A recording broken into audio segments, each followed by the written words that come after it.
ममता जी का जो बयान है वो 100% अपनी जगह सही है और इसीलिए कल भी जब आप लोग पूछ रहे थे तो मैंने आपको ये बात कही थी कि जब संसद में विरोध हुआ कि राज्यों के साथ भेदभाव किया गया है बजट में, कई राज्यों का नाम तक नहीं लिया गया,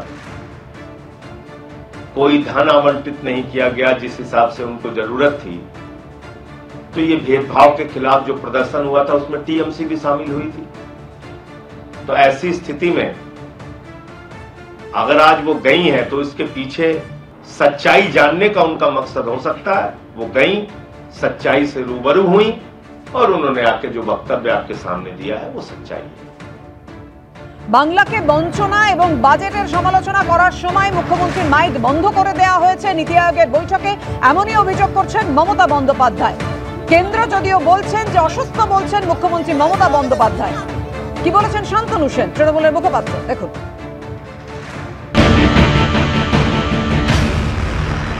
আরো একবার প্রমাণ হলো যে প্ল্যানিং কমিশন তুলে দিয়ে যে নীতি আয়োগ তৈরি করেছে সেই নীতি আয়োগ কীভাবে ভারতীয় জনতা পার্টির স্বার্থ সিদ্ধি করার জন্য কাজ করে। আরও একবার প্রমাণ হয়ে গেল যে ভারতীয় জনতা পার্টি কতটা বাংলা বিদ্বেষী এবং ভারতীয় জনতা পার্টি কিভাবে বিরোধীদের কণ্ঠ রোধ করে দিতে চাইছে, কিভাবে বিরোধীদের টুটি চিপে হত্যা করতে চাইছে ভারতবর্ষের গণতন্ত্রকে। মুখ্যমন্ত্রীর অভিযোগ প্রসঙ্গে অর্থাৎ নীতি আয়োগের বৈঠকে বলতে যখন দেওয়া হয় যে সময় পান মুখ্যমন্ত্রী মমতা বন্দ্যোপাধ্যায়, মাঝপথেই তার মাইক বন্ধ করে দেওয়া হয়। প্রদেশ কংগ্রেস সভাপতি অধীর রঞ্জন চৌধুরী কি বলেছেন দেখুন। নীতি আয়োগে কি হবে, কি হতে চলেছে, উনি কি করবেন, মোটামুটি তার একটা বর্ণনা উনি আগে দিয়ে দিয়েছেন আপনাদের, তার একটা ইঙ্গিত আগে উনি দিয়ে দিয়েছেন।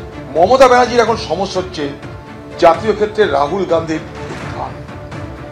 জাতীয় ক্ষেত্রে রাহুল গান্ধীর উত্থান মমতা ব্যানার্জি জানে, মমতা ব্যানার্জির প্রাণে, মমতা ব্যানার্জির মনে এক অদ্ভুত ঈর্ষার জন্ম দিয়েছে।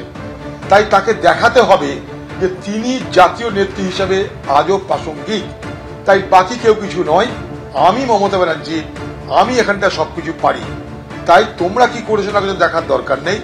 আমি বাইরে বলবো ইন্ডিয়া জোটের সঙ্গে আছি, কিন্তু ভিতরে আমি মশারির মধ্যে মশারি খাড়া করব।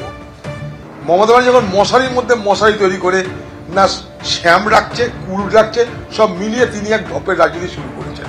আচ্ছা, তাকে যে নীতি আয়োগের মিটিংয়ে মাইক বন্ধ করে দেওয়া হলো, তিনি রাজ্যপালের বিরুদ্ধে কেস করছেন এবং আমি মনে করি যুক্তরাষ্ট্রীয় পরিকাঠামোর সব থেকে বড় আঘাত যদি একটা মুখ্যমন্ত্রীকে তাকে ডেকে তাকে কথা বলতে না দেওয়া হয়, তাহলে সেই যুক্তরাষ্ট্রীয় পরিকাঠামো যদি আঘাত হয়, মমতা ব্যানার্জি যদি সত্যি অপমান করা হয়, তিনি সে অপমানের প্রতিবাদ করতে সুপ্রিম কোর্ট যাচ্ছেন না কেন, এখানে অবস্থানে বসছেন না কেন, অনশনে বসছেন না কেন, খালি মাইকে বললে তো হবে না দিদি।